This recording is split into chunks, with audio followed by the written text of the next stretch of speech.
皆さんこんにちは。犬と私と北欧暮らしチャンネルの夏子です。もう早速ご覧いただいているんですが、今回は北極圏直下でもめったに見れない立派で綺麗なオーロラを見ることができたので、皆さんにもシェアしたいと思っています。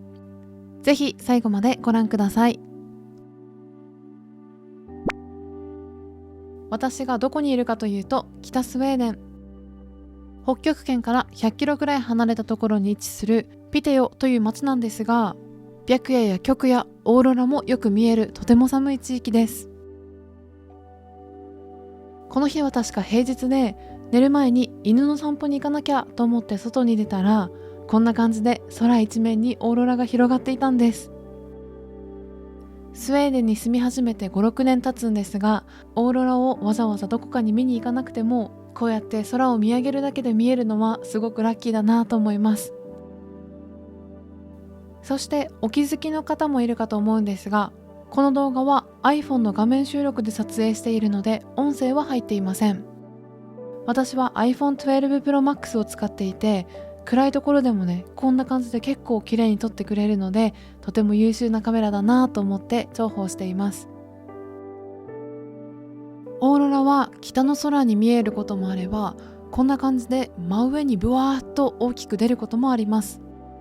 同じ場所を見ていてもこうやって形が変わり続けていたり、空全体にオーロラが出てきた時は、同じ1分間の中に何種類もオーロラが出ては消えて出ては消えてを繰り返す感じです。オーロラが大きくなると結構近くに感じて、真上にあるオーロラが落ちてくるんじゃないかなと思うこともあります。そしてこの日見えたオーロラは、私が住んでいる北スウェーデンだけではなく、北極圏にあまり近くないストックホルムだったり、他のヨーロッパの地域でも見えたっていう風に言っていて、ニュースにもなっていました。というのも、今年に限らずここ数年はオーロラがとても見やすい周期みたいで、普段あまりオーロラが出現しない地域でも見えることがよくあるみたい。でもやっぱり北に行けば行くほどオーロラって見やすいと思うので、いつかこのカメラ越しのレンズ越しだけではなくって、皆さんも実際にこちらに来ていただいて、一緒にオーロラが見えたらいいなぁなんて思っています。私は結局20分ぐらい外にいたんですが、もうこの地元の人にとっては当たり前すぎて、もしくは寝ちゃったのか、全然誰も外でオーロラを見ている人はいませんでした。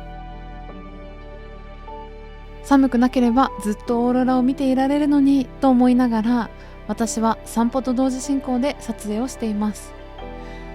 この日はマイナス7度ぐらいだったので、まあまあ寒くて、毎秒立ち止まる私にブライアンがもう早く行こうよっていう感じで呆れていたので、結局20分ぐらいかな、楽しいオーロラ観測をすることができました。地べたでね、座って待っていてくれたり、本当にブライアンありがとう。ということで、今週は散歩中に見たオーロラを一本の動画にしてみました。普段は大型犬2匹との生活の様子や、中古で買った家のリノベーションの様子、リアルな北欧暮らしをいろいろ動画にしています。